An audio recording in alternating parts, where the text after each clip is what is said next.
नमस्कार दोस्तों, बोधि थिंकस्पायर YouTube channel में आपका स्वागत है। दोस्तों, हम सभी एक अच्छा इंसान बनना सीखते हैं और हम बुरे कर्मों से बचना और दूसरों का सम्मान करना सीखते हैं। लेकिन कई बार हम यह भूल जाते हैं कि कई बार हमारी अच्छाइयों का गलत इस्तेमाल भी हो सकता है। एक अच्छा इंसान किसे पसंद नहीं होता? हमें बचपन से सिखाया जाता है कि एक अच्छा इंसान बनो, अच्छे कर्म करो, किसी का फायदा मत उठाओ। लेकिन यह नहीं सिखाया जाता कि जब कुछ लोग हमारे साथ अन्याय करते हैं, हमारा दुरुपयोग करते हैं, तो हमें कैसे जीना चाहिए। क्या एक अच्छा इंसान बनकर अपना आत्मसम्मान खो देना सही है? जब एक अच्छे इंसान का अधिकार जबरन छीना जा रहा हो, तो क्या अच्छा इंसान बने रहना सही है? दोस्तों, आजकल अच्छा होना एक आदर्श माना जाता है। जैसा कि आपने अपने आसपास के लोगों को यह कहते हुए सुना होगा कि देखो, वह इंसान कितना अच्छा है। लेकिन हम यह भूल जाते हैं कि अच्छा होने की भी एक सीमा होती है। हमें यह याद रखना चाहिए कि सीमा से अधिक अच्छा होना अच्छा नहीं है, और अगर हम यह भूल गए तो यह दुनिया हमें बार बार याद दिलाएगी और साबित करेगी कि हद से ज्यादा अच्छा होना अच्छा नहीं है। अक्सर आपने देखा होगा कि जो इंसान जितना अच्छा होता है, उसे उतना ही ज्यादा दुख मिलता है। लेकिन ऐसा क्यों है? एक व्यक्ति हमेशा दूसरे लोगों की भावनाओं और जरूरतों को खुद से ज्यादा महत्वपूर्ण मानता है, और इसी कारण वह खुद को मुश्किल स्थिति में पाता है। अक्सर उसे यह महसूस होता है कि लोग उसके द्वारा किए गए अच्छे कार्यों को नजरअंदाज क्यों करते हैं, और इसके विपरीत उसका दुरुपयोग किया जाता है। कभी अधिक काम करवाकर तो कभी बिना महत्व दिए हम किसी का तब तक भला करते हैं जब तक हम उसे नजरअंदाज नहीं करते। तो हम वहां से दुखी क्यों होते हैं? आमतौर पर जब कोई व्यक्ति गुस्सा हो जाता है या दुखी होकर किसी को कुछ भला बुरा कह देता है, तो हम उसे बुरा मानने लगते हैं। आपके साथ भी ऐसा हुआ होगा कि आपने किसी को कुछ भला बुरा कहा होगा और बस इसी वजह से आप उनकी नजरों में बुरे समझे गए। और जैसा कि कर्म और फल का नियम कहता है, बुरे कर्मों का परिणाम बुरा ही होगा। अब तक तो तुम यही समझते रहे हो कि बुरे कर्मों का फल बुरा ही होगा, लेकिन आज की कहानी के बाद आपको समझ आ जाएगा कि एक अच्छा इंसान भी बुरा हो सकता है। जब वह हद से ज्यादा बेहतर हो जाएगा तो वह इंसान दुखी ही होगा, उसका परिणाम भी बुरा हो सकता है। तो आइए आज की कहानी के माध्यम से समझते हैं कि ऐसी स्थिति में हमें क्या करना चाहिए, और हमें यह भी पता चलेगा कि अधिक अच्छा होना अच्छा है या बुरा। तो चलिए शुरू करते हैं। बहुत समय पहले की बात है। एक शहर में एक अमीर आदमी था जो बहुत दयालु था। इतना बड़ा व्यवसाय और ढेर सारा पैसा होने के बावजूद भी वह एक भोले भाले और परोपकारी व्यक्ति थे। वह सबकी मदद करते थे। उनके हृदय में लोगों के प्रति प्रेम और करुणा की भावना थी। उनसे किसी का दुख देखा नहीं जाता था। उनकी दयालुता और मासूमियत के कारण उनके आसपास के लोग उनकी कमजोरी के रूप में इसका फायदा उठाते थे। कुछ लोग उस अमीर आदमी के सामने रोते थे और उससे पैसे उधार लेते थे। अमीर आदमी अमीर और दयालु था। जब अमीर आदमी ने उन लोगों की दुखद स्थिति देखी और उनकी समस्याएं सुनी, तो उसे संतुष्टि हुई। और जब लोगों ने उससे कहा, मुझे कर्ज चाहिए या तुम मेरी मदद करो, मैं तुम्हारा यह उपकार कभी नहीं भूलूंगा, तो वह मना नहीं कर सका। वह इस बारे में सोचेगा और पैसे देगा कि उसका बुरा समय अभी भी चल रहा है, उसे मेरी मदद की जरूरत है। वह बाद में पैसे लौटा देगा। धीरे धीरे समय बीतता गया। लोग उस अमीर आदमी के सामने रोते थे और उसके पैसे ले लेते थे और इसे कभी वापस नहीं किया। अमीर आदमी ने कभी पैसे वापस नहीं मांगे। वह सोचता था कि जब उसका बुरा समय गुजर जाएगा तो वह पैसे लौटा देगा। लेकिन जैसा कि वे कहते हैं, हर सुबह रात होती है, हर खुशी दुख होती है, और दुख के बाद खुशी आती है। उस अमीर आदमी के साथ भी ऐसा ही हुआ। कुछ वर्षों के बाद, क्योंकि उसके पास पैसे कम थे, उसके पास अपने व्यवसाय के लिए भुगतान करने के लिए भी कम पैसे थे, और इस वजह से उनकी दुकान में ग्राहक कम थे। क्योंकि उन ग्राहकों को जो सामान चाहिए था, वह सामान उस व्यापारी के पास खत्म हो रहा था, और उस सामान को लाने के लिए उसके पास इतने पैसे भी नहीं थे।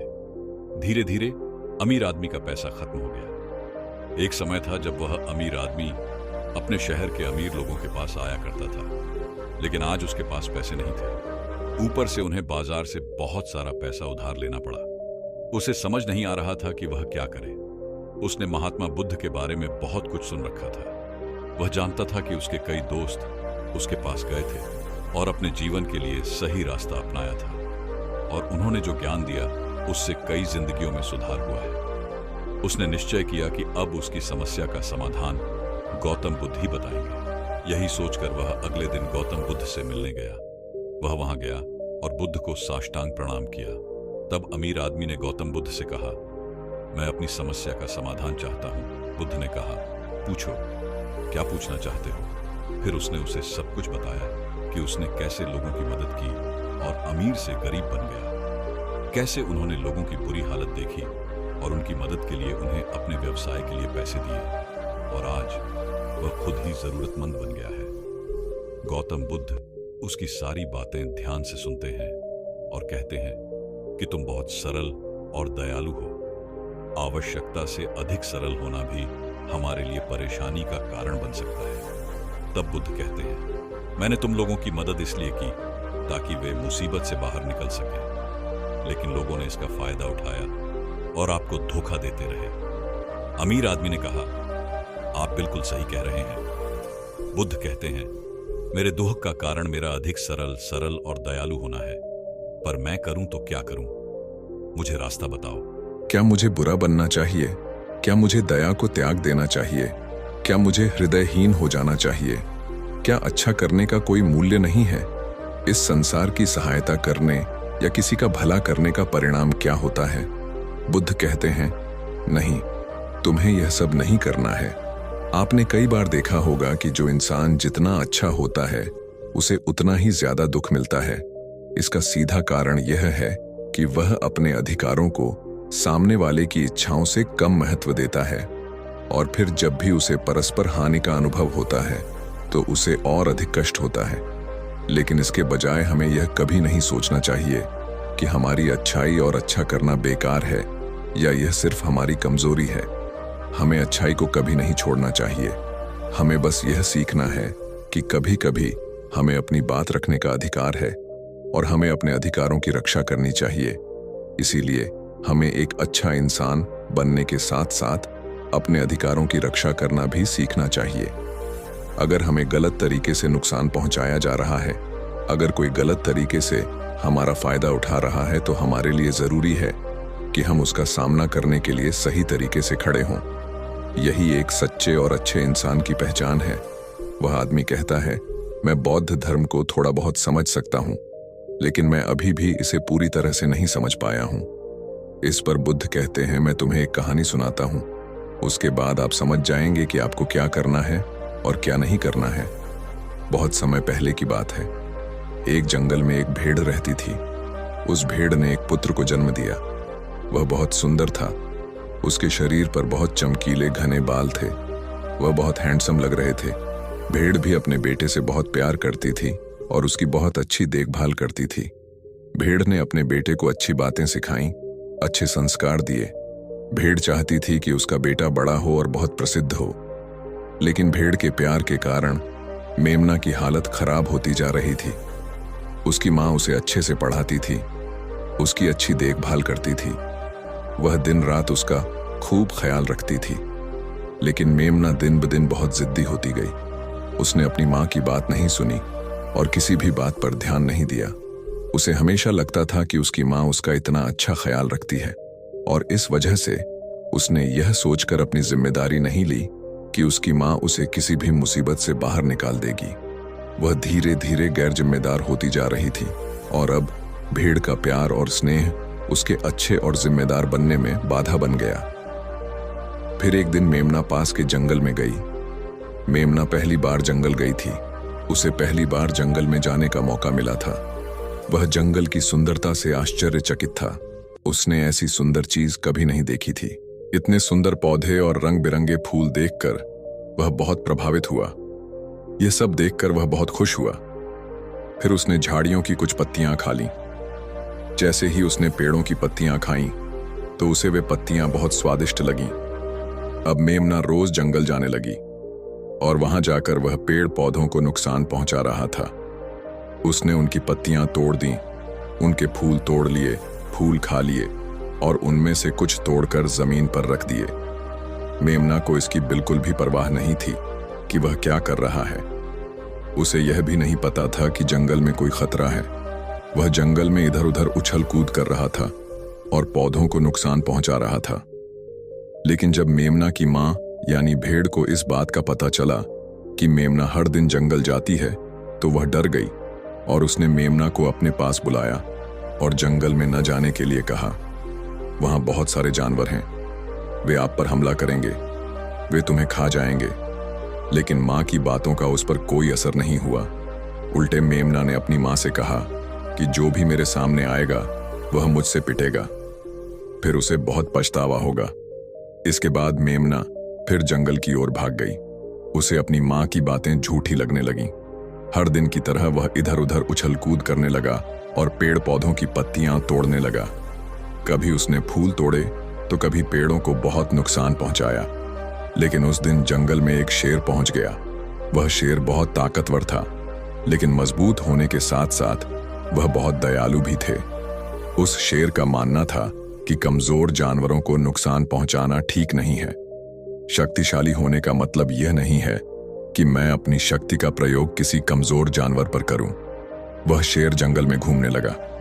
घूमते घूमते वह वहां पहुंच गया जहां उसे समझ नहीं आया कि मेमना शरारत कर रही है। मेमना को देखकर शेर आश्चर्यचकित रह गया। शेर ने सोचा कि मेमना किसी खतरनाक जानवर से क्यों नहीं डरती। वह पेड़ पौधों की पत्तियां कैसे तोड़ रहा है, वह उन्हें मार रहा है और उन पत्तों को बहुत नुकसान पहुंचा रहा है। इसके बाद शेर कुछ देर तक चुपचाप खड़ा होकर उसे देखता रहा। शेर ने सोचा कि मेमना मुझे देखकर यहां से भाग जाएगी और भागने से मुझे अपनी ताकत का इस्तेमाल नहीं करना पड़ेगा। लेकिन वैसा नहीं हुआ। शेर काफी देर तक खड़ा रहा और मेमना के जाने का इंतजार करने लगा। लेकिन मेमना खाने में व्यस्त थी। उसे शेर की कोई परवाह नहीं थी। वह पेड़ पौधों की पत्तियां तोड़ने का आनंद ले रहा था। वह उन्हें खा रहा था और सब कुछ बेकार कर रहा था। जब शेर ने देखा कि मेमना नहीं जा रही है, तो वह मेमना के पास गया और बोला, सुनो बच्चों, तुम पेड़ों की पत्तियों को नुकसान पहुंचा रहे हो। उन्हें उतना ही तोड़ो जितना तुम्हारे भोजन के लिए आवश्यक हो। तुम पेड़ पौधों की पत्तियों को नष्ट कर रहे हो। यदि आप पेड़ पौधों की पत्तियों को नुकसान पहुंचाएंगे तो आप अच्छे बच्चे कैसे बनेंगे? अच्छे बच्चे कभी इस तरह जंगल में आकर पेड़ पौधों को नुकसान नहीं पहुंचाते। क्या तुम्हारी मां ने तुम्हें एक अच्छा बच्चा नहीं बनाया? शेर की बात सुनकर वह अहंकार से बोला, तुम्हें एक अच्छा बच्चा बनना होगा। तुम एक अच्छे बच्चे बनो। मैं जैसी हूं ठीक हूं। मैं वैसे ही जीऊंगा जैसे मैं जीना चाहता हूं। शेर को आश्चर्य हुआ, लेकिन फिर शेर ने मेमना को बच्चा समझकर माफ कर दिया, क्योंकि शेर नहीं चाहता था कि शेर बच्चे पर हमला करे। तुम खतरनाक नहीं लगते, आंख से ओझल हो जा। पका मत, आंख से ओझल हो जा। अपना रास्ता ढूंढो और मुझे ये फूल खाने दो। इतना कहकर शेर आगे बढ़ गया। शेर आश्चर्यचकित रह गया। वहां झाड़ियों के पीछे एक लोमड़ी छिपी हुई थी। लोमड़ी शेर और मेमना की बातें सुन रही थी। लोमड़ी को राजा का अपमान सहन नहीं हुआ। तब वह झाड़ियों में से निकलकर शेर के पास आई और बोली, मुझे क्षमा कर दो राजा, आप इस जंगल के राजा हैं। आप बहुत शक्तिशाली हैं। तुम चाहो तो 2 मिनट में मेमना को सबक सिखा सकती हो और उसे अपना अपमान करने से रोक सकती हो। तो फिर आपने कुछ क्यों नहीं किया? शेर ने कहा, मैंने बच्चे के बारे में सोचा। मैं किसी बच्चे को नुकसान नहीं पहुंचाना चाहता था। लोमड़ी ने कहा, महाराज, मेमना की हिम्मत आपकी दयालुता से है। वह फायदा उठाकर जंगल में घूम रहा है और पेड़ पौधों को नुकसान पहुंचा रहा है। मैं जानता हूं कि मुझे राजा पर आक्रमण नहीं करना चाहिए। दयालुता एक अच्छा गुण है, लेकिन कभी कभी यह आवश्यक है। यह सच है कि आपको लोगों के प्रति दयालु होना चाहिए, लेकिन यह भी आवश्यक है कि उनमें राजा का डर हो, ताकि वह ऐसे अपराध न करें और कोई नियम न तोड़े। लोमड़ी की बात सुनकर जंगल के राजा ने लोमड़ी से कहा, क्या ऐसा हो सकता है कि मेमना को डर दिखाकर हम उसे अपने वश में कर सकें, ताकि वह सुधर जाए और मेमना को किसी भी तरह से नुकसान न पहुंचाए, ताकि वह पेड़ों को नुकसान न पहुंचाए और जंगल के पौधे? तब शेर ने कहा, क्या तुम ऐसा कर सकते हो? शेर की बात सुनकर लोमड़ी ने कहा, हाँ महाराज, मैं ऐसा कर सकती हूँ ताकि वह डर जाए, सुधर जाए और उसे किसी भी तरह का नुकसान न हो। मैं उसे इतना डरा दूंगा कि वह फिर कभी जंगल में जाने की हिम्मत नहीं करेगी। मैं उसे इतना डरा दूंगा कि वह डर जाएगी। तब वह जंगल के पेड़ पौधों को नुकसान नहीं पहुंचाएगी और मैं भी उसे कोई नुकसान नहीं पहुंचाने दूंगा। तब लोमड़ी ने कहा कि उसकी मां उसे कभी नहीं सुधार सकती, लेकिन मैं उसकी मदद जरूर करूंगी। शेर ने लोमड़ी की बात सुनी और कहा, ठीक है, तुम कोशिश करो और देखो कि क्या तुम इसमें सफल हो सकते हो। तब मैं तुम्हें जंगल के सभी जानवरों के सामने इनाम दूंगा। शेर की बात सुनकर लोमड़ी बहुत खुश हुई। वह तुरंत लोमड़ी के पास गई और उससे प्यार करने लगी। इससे पहले कि लोमड़ी वहां से भाग पाती, लोमड़ी ने लोमड़ी को जमीन पर पटक दिया और अपने मजबूत पंजों से उसे पकड़ लिया।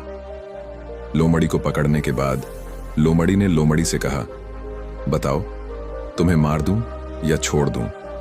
तुमने इस जंगल के पेड़ पौधों, फूलों और कमजोर जानवरों के साथ ऐसा किया है। मुझे लगता है तुम्हें मार देना चाहिए। लोमड़ी डर गई और कांपने लगी। तब लोमड़ी ने कहा, मुझे माफ कर दो, मुझे छोड़ दो, मुझे यहां से जाने दो। मैं कभी जंगल नहीं आऊंगा और न ही कभी पेड़ पौधों को नुकसान पहुंचाऊंगा, और अब मैं कभी गलती नहीं करूंगा। तब लोमड़ी ने लोमड़ी की पकड़ को छोड़ दिया। जैसे ही लोमड़ी ने पकड़ छोड़ी, वह हिंसक रूप से भागने लगी। वह गिर गया, उठा और अपनी मां के पास भागा। वहां लोमड़ी शेर के पास गई और सिर झुकाकर बोली, क्या तुमने देखा राजा, ताकत के साथ दिमाग का इस्तेमाल करना भी बहुत जरूरी है। तभी लोग हमारा सम्मान करते हैं, तभी हमारी अच्छाई का दुरुपयोग नहीं होगा। शेर लोमड़ी की क्षमता से बहुत प्रभावित हुआ। उसने सभी जानवरों से पहले लोमड़ी का नाम रखा। वहां मेमना डर गई और अपनी मां के पास चली गई। वह अपनी मां के पास आया और उसे गले लगा लिया। वह उससे माफी मांगने लगा, मां, मुझे माफ कर दो, मैंने कभी आपकी बात नहीं सुनी। तुम हमेशा मुझसे कहते थे कि जंगल में बहुत खतरनाक जानवर हैं। मैं फिर कभी उस जंगल में नहीं जाऊंगा। तब बुद्ध ने व्यापारी से कहा, क्या तुमने देखा बेटा, इतने अच्छे मत बनो कि लोग तुम्हें खा जाएं, और इतने कड़वे मत बनो कि लोग तुम्हें न खाएं। आवश्यकता से अधिक बेहतर होने से आपको 2 अधिकार मिलेंगे। लोग इसका आदर नहीं करेंगे, बल्कि सोचेंगे कि यह पागलपन है। गौतम बुद्ध ने शेर से कहा, अगर शेर भी अच्छा होने का दिखावा करे या अच्छा बना रहे, तो लोग उससे डरने के बजाय उसे पागल समझेंगे। बुद्ध ने शेर को समझते हुए कहा, अगर हम बेहतर होने का दिखावा करेंगे तो लोग हमारी अच्छाई का फायदा उठाएंगे। भले ही आप लोगों की मदद करें, वे निर्दोष होने का दिखावा करेंगे और आपको धोखा देने की कोशिश करेंगे। लोगों की मदद करना बंद न करें, बल्कि उन्हें पैसे देने की बजाय उन्हें समाधान देने का प्रयास करें। अगर आपको पैसे की जरूरत है तो आप थोड़ा पैसा दे सकते हैं, लेकिन हर समस्या को पैसे से हल करने के बजाय समाधान से हल करने का प्रयास करें। इससे वही लोग आपके पास आएंगे जिन्हें वास्तव में समस्याएं हैं। आप पैसे ठगने वालों से मुक्त हो जाएंगे। शेर बुद्ध का स्वागत करता है और धन्यवाद कहता है और चला जाता है। फिर वह वही करता है जो बुद्ध कहते हैं, और कुछ ही वर्षों में वह पहले जैसा अमीर हो जाता है। दोस्तों, आपको वीडियो पसंद आए हैं तो अपने दोस्तों को शेयर जरूर करें और चैनल को सब्सक्राइब जरूर करें। मुझे उम्मीद है कि आपको इस वीडियो से कुछ सीखने को मिला होगा। आइए फिर से मिलते हैं ऐसे नए वीडियो में एक नए संदेश के साथ। नमो बुद्धाय। धन्यवाद।